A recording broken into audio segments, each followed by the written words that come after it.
Bonsoir à tous, mesdames et messieurs, et bienvenue au journal sur CAMnews 24. Au sommaire de cette édition, le coq était à l'honneur le 12 décembre 2015 à Douala. C'était à la faveur de la fête du coq au Féogagé, célébrée chaque année par la communauté Toupouri vivant dans la capitale économique.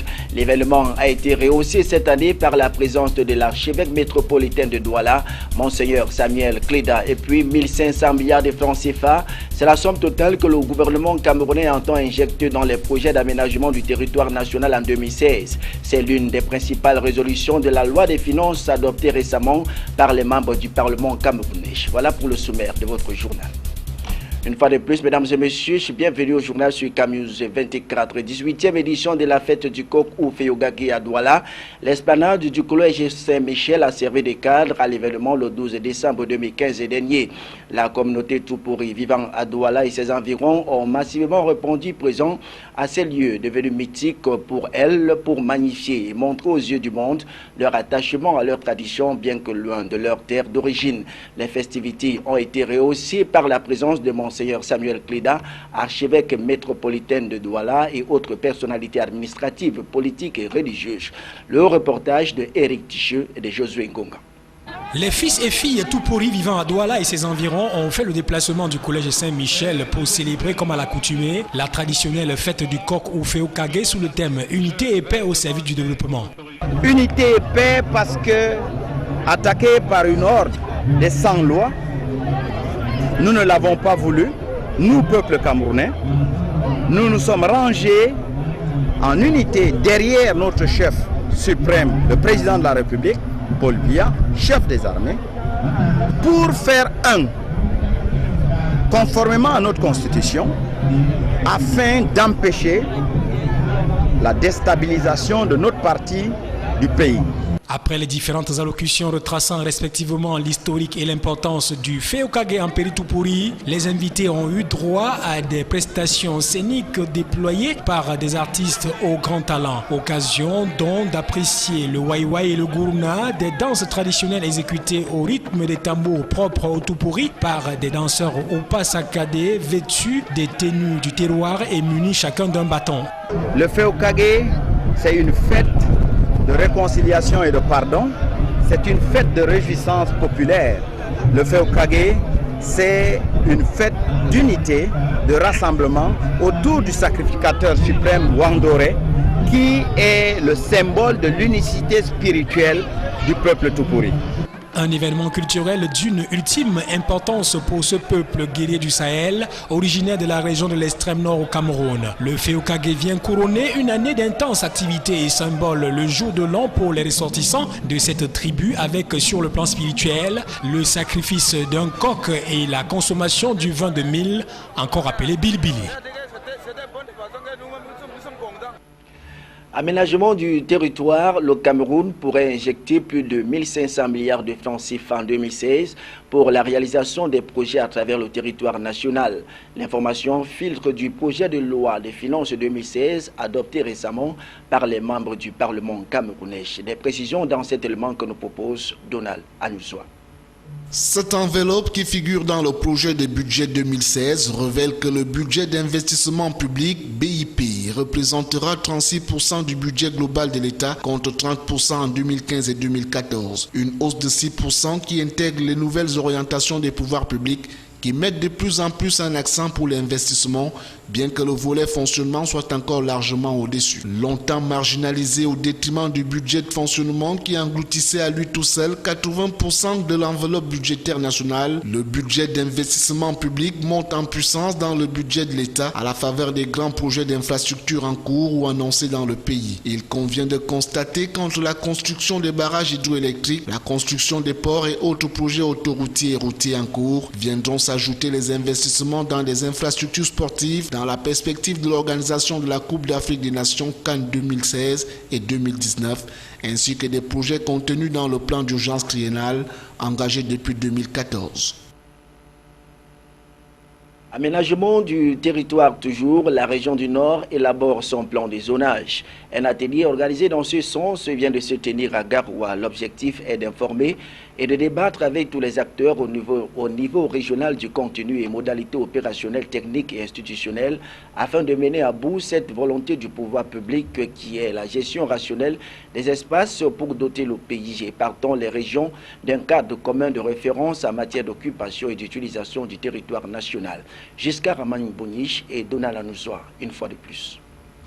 Le Cameroun s'est engagé depuis 2011 dans la production d'un plan d'affectation des terres habituellement appelé zonage du territoire national. Au cours de cet atelier régional, les participants issus des administrations publiques, du secteur privé et des organisations de la société civile ont eu droit aux exposés portant sur les enjeux et défis du zonage, le processus de concertation et information publique, aménagement du territoire et stratégie sectorielle, l'aménagement du territoire et stratégie de la décentralisation et de développement régional et local. Pour aujourd'hui, nous nous intéressons de manière spécifique au plan de zonage national et au schéma national d'aménagement du territoire. Il sera donc question de voir l'ancrage, n'est-ce pas, du schéma régional du Nord au schéma national. Donc, parce qu'il faut que tout ça s'imbrique pour qu'on sache où faire quoi, où mettre quel projet, où mettre en œuvre tel projet. C'est pour cela que nous avons convié à cet atelier toutes les parties prenantes. Ce plan de zonage permettra de sortir une situation d'occupation du territoire national, indiquant l'utilisation actuelle de l'espace et dégageant l'option d'usage des espaces, ainsi qu'un plan indicatif d'affectation des terres, ce qui à terme mettra à jour un schéma national d'aménagement et de développement durable du territoire. Le secrétaire général des services du gouverneur de la région du Nord, en ouvrant les travaux, a émis le vœu de voir les acteurs s'approprier les rudiments du zonage et du développement durable du territoire. En économie, le Cameroun proroge un régime fiscal incitatif pour la bourse de Douala. Il est question ici, pour plus de compétitivité, de proroger pour une période de 3 ans un régime d'incitation fiscale aux entreprises qui souhaitent intégrer la bourse nationale de valeurs mobilières. Reportage Donald Anoussoa.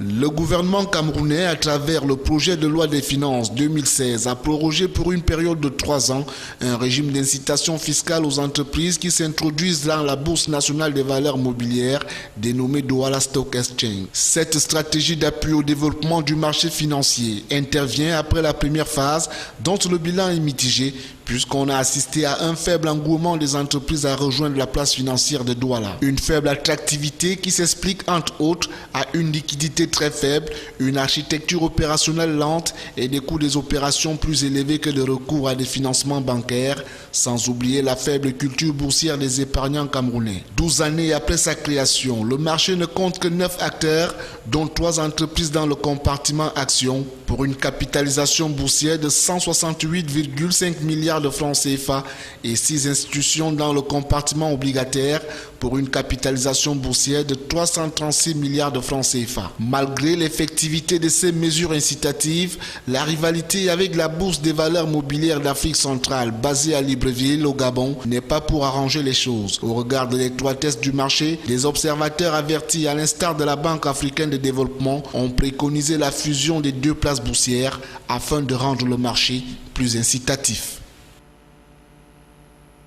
COP 21, c'est donc la fin des tractations. Au terme de 2 semaines d'intenses discussions entre les ministres et délégations de 195 pays, le président de la COP 21, Laurent Fabius, a présenté hier, samedi 12 décembre 2015, le projet d'accord universel pour lutter contre le dérèglement climatique en présence du président François Hollande et du secrétaire général des Nations Unies, Ban Ki-moon. Le récit de Djerieba.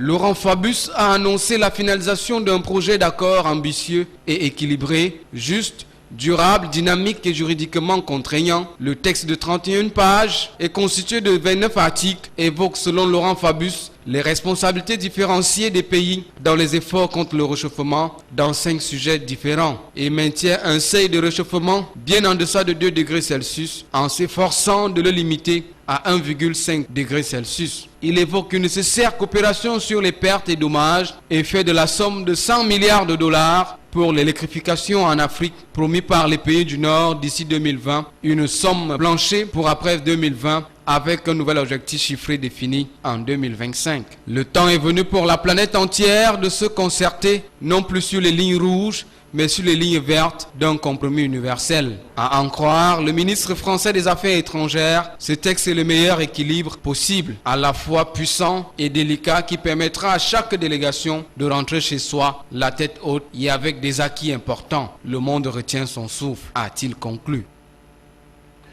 Hydrocarbures, les ventes de pétrole brut camerounais ont permis, après déduction des charges de production, de transférer au trésor public une somme cumulée de 343,47 milliards de francs CFA pour une prévision annuelle de 264,25 milliards de francs CFA entre janvier et octobre. Et c'est ce qui ressort du rapport récemment publié par la Société nationale des hydrocarbures. Précision, Donald Anoujwa. Le document est intitulé « Faire face à un environnement qui se dégrade. Perspective économique régionale pour l'Afrique subsaharienne ».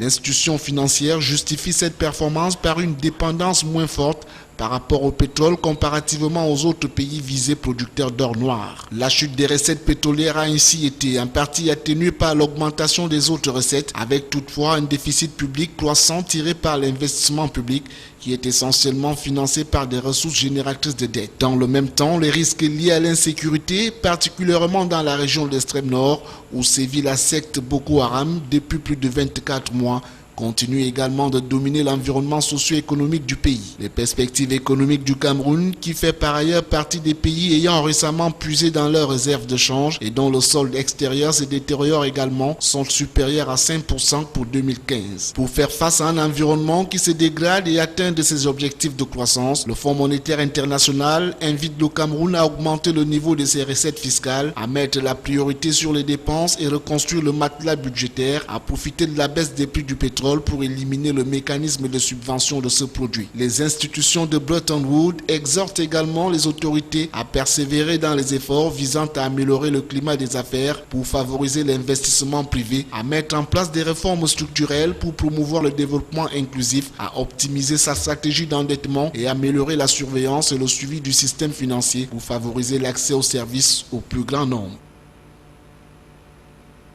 Voilà, c'est avec cet élément que nous mettons donc un terme à ce journal. Mesdames et messieurs, merci de l'avoir suivi. Bon dimanche à tous et à toutes.